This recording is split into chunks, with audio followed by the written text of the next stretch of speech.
Let's be real for a second. Does it feel like the flu is hitting way harder this year? Like it's spreading faster and just feels worse? Well, you're not imagining it. In this explainer, we're going to break down exactly what's going on, from the numbers to the science behind a powerful new variant that's changing the game. So just how bad is it, really? To get to the bottom of that, we have to start with the raw numbers from the CDC.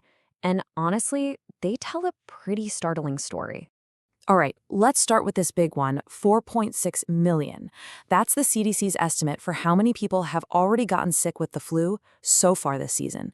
To give you some perspective, that's like the entire population of a major American city getting sick. It's a huge number, and it's the first clue as to why our hospitals are feeling so much pressure right now. And we're not just talking about people staying home with some chicken soup. Out of those millions of cases, a staggering 49,000 people have been so sick they had to be hospitalized. This is where you really start to see the severity of what we're dealing with. And then there's this number, which is just tragic. 1,900 deaths. Every single one of those is a huge loss. Numbers like these, well, they aren't normal. They're telling us that something is fundamentally different about the flu this year. So what is driving these alarming numbers?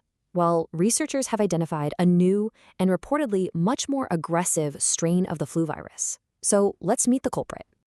All right, so this new strain has a name, Subclade K. Now, that sounds pretty technical, I know, but all you really need to know is that it's a new, powerful mutation of the H3N2 flu virus we see pretty often. The two key words to remember here are highly contagious and aggressive. And this is what's really wild. Look at how quickly this new variant has taken over. This chart shows that of all the recent H3N2 viruses they've looked at, almost 90% of them are Subclade K. It hasn't just shown up, it has completely dominated the scene, pushing almost everything else out of the picture. And this isn't just something scientists are seeing in a lab, people are really feeling it. Doctors on the front lines are saying that Subclade K is just hitting people harder with more intense symptoms. We're talking higher fevers, more painful aches, and a kind of fatigue that just goes way beyond the usual flu. Okay, so we have an aggressive new virus. The next question is pretty obvious. Where is it causing the most trouble? Let's take a look at the map of the current hotspots. The CDC has different levels for tracking flu activity, and the highest level, the one with the biggest concern, is called very high. And right now, that top-tier warning includes major places like New York City and its neighbors, but it also stretches all the way down to Louisiana and out to Colorado. This shows it's not just an East Coast thing, it's truly a national issue. Now, just one step down from that is the high activity level. And this is where you really see just how widespread this is. You've got large parts of the Northeast, the South, and even states out in the Midwest and the West seeing a huge surge.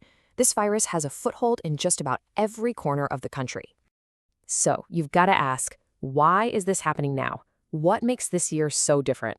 Well, an expert from Northeastern University has an explanation for this, and it's a pretty powerful one.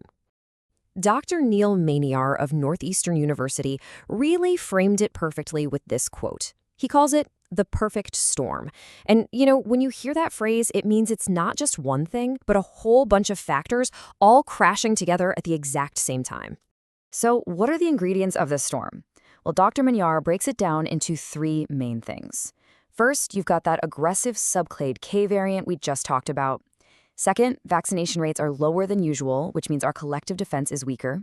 And third, there's something called a potential vaccine mismatch. This just means that because the virus evolved so recently, the vaccine, which has to be developed months in advance, might not be a perfect bullseye for the specific new strain. So all of that brings us to the most important part of this whole conversation. What can we actually do about it? Let's talk about our best line of defense. Yeah, given all that talk about a potential mismatch, the obvious question on everyone's mind is probably this one. Does the flu shot even help against this new Subclade K variant? And Dr. Maniar's answer is a clear and emphatic yes. Even if there is a bit of a mismatch, the vaccine is still doing its most important job. You can think of it like this. It might not stop every single virus from getting past your defenses, but it's incredibly effective at preventing that virus from completely wrecking your system and keeping you out of the hospital. So the key takeaway here is really simple. It's not too late. If you haven't gotten your flu shot yet, there is still time. It takes about 2 weeks for that full protection to kick in, so getting it now is the best move you can make to protect yourself as this season continues. This year's flu season is a really powerful reminder that we're in a constant race against viruses that are always evolving. And it kind of forces us to ask a much bigger question. As these viruses continue to adapt and get smarter, how do we get smarter too?